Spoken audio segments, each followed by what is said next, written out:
Hello and welcome. In this video, I want to just take a look at a few properties of the divergence and the curl and the gradient and how they all work together, and a couple of consequences here.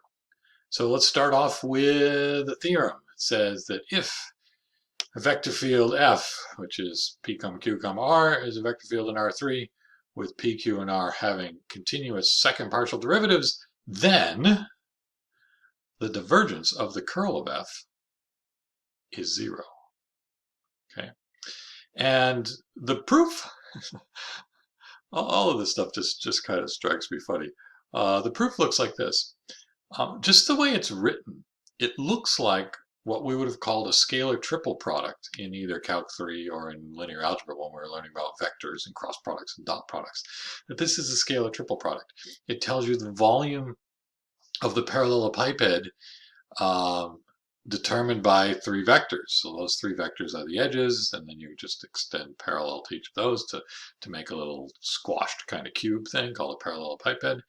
And this calculation turns out to be the volume of that thing. So if two of the sides, two of the vectors happen to be the same vector, um, the volume is going to be zero. And so when I see this thing with the first vector and the second vector being the same, it's like, oh, yeah, this is going to be zero. Except that these aren't vectors, right? This is the operator del, which is yeah, which is just, we write it as a vector because it's convenient for us and it helps us to remember things. And it works in all the places where it needs to work. So here we go. How do we take the dot product of, how do we take the divergence of this thing? Well, I got to figure out what this thing is first. So how do you find the curl of F? Well, you do this. And before I actually do that, I'm just gonna lean even further into this crazy notation and say, how do I take the dot product of this with that? Well, I'm going to take the first component of this, which is the partial with respect to x, and apply it to the first component of that, which is this cross product here. So it would be the same as just putting the partial with respect to x of right there. Likewise, I'm then going to take the second component of this, which is partial with respect to y, and apply it to the second component of this one, which is minus what you get when you do the subdeterminant of these two and those two. So I might as well just put that partial with respect to y right there, and likewise here. So I just put it like that, which is the way I would have done a scalar triple product. I just take the first vector, put it in the first row, the second vector, put it in the second row, third vector, put it in the third row. And again, I look at that and say, oh, there's a determinant with two rows being the same, so it's got to be zero. Yeah, these aren't really vectors. But as it turns out, it is zero. So here we go. I'm going to do the partial with respect to x of whatever I get here. Well, whatever I get down here is the partial of r with respect to y, that's this, minus the partial of q with respect to z, that's that. And then I'm going to add to that the partial of y, the partial with respect to y of the subdeterminant here, but do it backwards because it's supposed to be minus. So I've got the partial of p with respect to z, that's this one, and then the partial of r with respect to x, that's that one. And lastly, the partial of the partial with respect to z is going to be applied to this 2 by 2 determinant here. So partial of q with respect to x, right there, minus the partial of p with respect to y, it's right there. And so I'm just taking partial derivatives of these things now. And so I already have the partial of r with respect to y, and now I'm going to take it with respect to x. So that's r sub yx. Likewise here, this partial of q with respect to z, now with respect to x, looks like that. These two got the partials with respect to y, and I wrote this one backwards. Well, it should be xy, and I have it written as yx, but if the second partials exist and are continuous, they're equal to each other, right? The mixed partial here, whether it's xy or yx, doesn't matter, but really the y should have been in second place.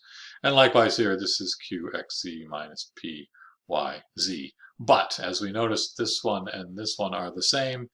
The minus qzx and the plus qxz cancel out because it's Clause's theorem, right? The mixed partials are equal. And pzy is the same as pyz, and we're subtracting, so that's all zero.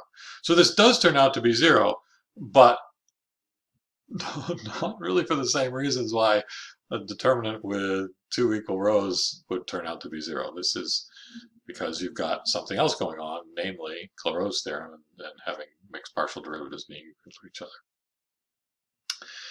So yeah, so what's the significance here? The divergence of the curl is zero. The divergence of any vector field equaling zero is an indication that this vector field is source free, right?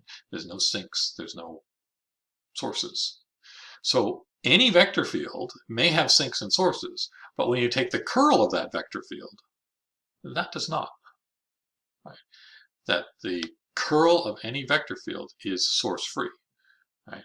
So if you happen to know that the vector field you're looking at is the curl of some other vector field, you also know that it is source free, that the divergence is zero everywhere. Okay. Now, next. All right, let's combine these in a different way. So now, theorem, if F is a vector field PQR, and that's actually a conservative vector field, then the curl of that vector field is zero, the zero vector. That is to say, the curl of the gradient of little f is always zero. Yeah. So, proof. So, if capital F is conservative, that means there's a little f such that capital F is equal to the gradient of little f. And the gradient of little f is, by definition, partial of f with respect to x, comma, partial of f with respect to y, comma, partial of f with respect to z for some function little f. And so to take the gradient, no, to take the curl of this gradient now, the ijk, the operator del, so partial with respect to x, partial with respect to y, partial with respect to z, and then f, which we've noted here as f sub x, f sub y, and f sub z, right? Those partials of f. And now just doing the determinant thing here, the first component, so I times this little stuff, so this is, it's already the partial with respect to z, and now you're taking the partial with respect to y. That's that one right there, and then you're going to subtract the partial, you already have it with respect to y, now you're taking with respect to z, so that's now yz. And likewise here, I'm doing it backwards, of course, because it's the second one. Partial with respect to z, this thing. So that would be partial fxz, and then what was this way? So this should be now zx. And the last one is f sub y with respect to x, and f sub x with respect to y. And we get that. And provided, of course, that these second partials are continuous, then Clairaut's theorem says each of these mixed partials are equal to each other. So this is a zero, that's a zero, that's a zero, right? So the curl of a gradient field is zero. Pretty nice.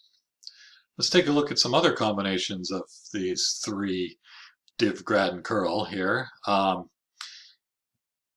There's some that don't make sense. For instance, you can't take the gradient of the curl of a vector field because the curl of a vector field is another vector field, and you don't take gradients of vector fields, you take gradients of scalar functions, right? Likewise, you can't take the curl of the divergence because the divergence is a real function, and you don't take curls of real functions, you take curls of vector fields. So although we did the divergence of the curl, it doesn't make any sense to do the curl of the divergence. Okay, but I can do the gradient of the divergence, and I could do the divergence of the gradient. Okay, and those are the two that I'm going to look at here. So this first one is, suppose you've got a function f, little f, right, a real valued function, little f, and you can take its gradient, and then you can take the divergence of that gradient. And this is used often enough that it has its own name and notation here. Rather than doing del dotted with the gradient of f, they just write del squared f. Okay, this is called the Laplace operator, and of course it looks like this. You're taking the divergence of partial with respect to x, partial with respect to y, partial with respect to z. And the way you take the divergence is you take the partial with respect to x of this first one, add to that the partial with respect to y of the second one, and add to that the partial with respect to z of the third one. And so what you get is f sub xx plus f sub yy plus f sub cz. Now, Laplace's work on harmonic functions and potential functions for electromagnetic and gravitational potential functions, right, requires that these potential functions satisfy exactly this equaling 0. So you need fxx plus fyy plus fzz to equal 0. So you need the divergence of the gradient to be 0, and then you have a potential function for an electromagnetic or gravitational field. So that is used substantially. Another one here, which is the other way around, you can take the divergence of, you take the gradient of the divergence, right? Because if you got a vector field capital F, the divergence is a real value function of several variables, 2 or 3, depending on how many you started with. And then you can take the gradient of that real valued function. And so here we go. If capital F is P comma Q comma R, then the divergence is the partial of P with respect to X plus partial of Q with respect to Y plus partial R with respect to Z. And then I'm going to take the gradient of that. And so to take the gradient, I'm going to make a vector. The first component of the vector is the partial of this thing with respect to X. So there it is. Pxx plus Qyx plus Rzx.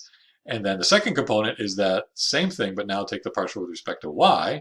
So Pxy plus Qyy plus Rzy. And then lastly, take the partial of this thing with respect to Z. And so you got Pxz plus Qyz plus Rzz. And I will admit to you that I have never seen an actual application of this. In fact, doing a bit of research here to make this video, it's like, what is this? Has anybody seen this? And I just, I didn't do exhaustive research, but I poked around a bit, and it's like, just couldn't find anyone saying, oh yeah, this is where this is used. But I mean, it's possible. You're looking at, of course, the gradient, of course, is telling you the direction that your function is increasing the fastest. So you'd be looking at the direction where the divergence of your vector field F is increasing the fastest. That's what this would be telling you. What that's good for, I don't know, but you could do it if you wanted to. Anyway, the important things are probably the first two, being the divergence of the curl is 0, and the second one being the curl of a gradient is the 0 vector. Anyway, there you go. Have fun.